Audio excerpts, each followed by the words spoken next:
স্বৈরাচার এবং ফ্যাসিস্ট বানানোর জন্য ধারাবাহিকভাবে 17.5 বছর ভূমিকা পালন করে চলেছিল। তাদের কার্যক্রমকে নিষিদ্ধ করতে হবে, বিচারের আওতায় আনতে হবে। আমাদের দাবি পরিষ্কার, পিয়ার পদ্ধতির মাধ্যমে নির্বাচন দিতে হবে।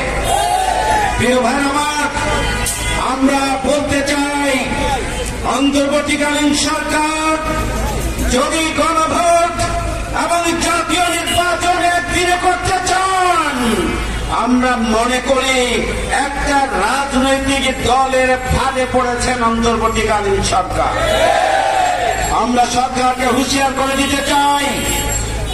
আমাদের প্রধান অতিথি বলেছেন, কারা কারা সরকারের মধ্যে থেকেই একটা বিশেষ রাজনৈতিক দলের উপরে আনুগত্য করে তাদেরকে ক্ষমতা আনতে চান, জনগণের কাছে প্রয়োজন হলে আমরা মুখোশ উন্মোচন করব।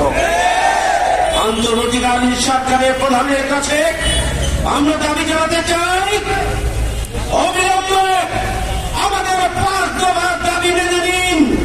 নভেম্বর মাসের মধ্যে গণভোট দিন।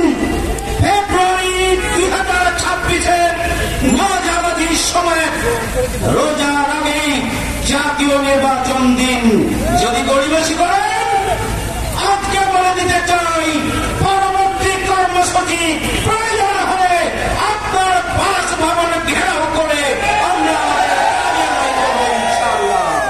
সেই জন্য ঢাকাবাসীকে প্রস্তুত থাকার আহ্বান জানিয়ে 5 দফা দাবি জনগণের সামনে তুলে ধরা এবং আমাদের জুলাই সনদ, জুলাই ঘোষণাপত্রের আইনি ভিত্তিকে নিশ্চিত করার বিষয়গুলোকে সামনে রেখে আগামী দিনে আমাদের দাবি যা ইতিমধ্যে গণদাবিতে পরিণত হয়েছে সেটি আদায় নিশ্চিত করার দিকে আমরা এগিয়ে যাব ইনশাআল্লাহ।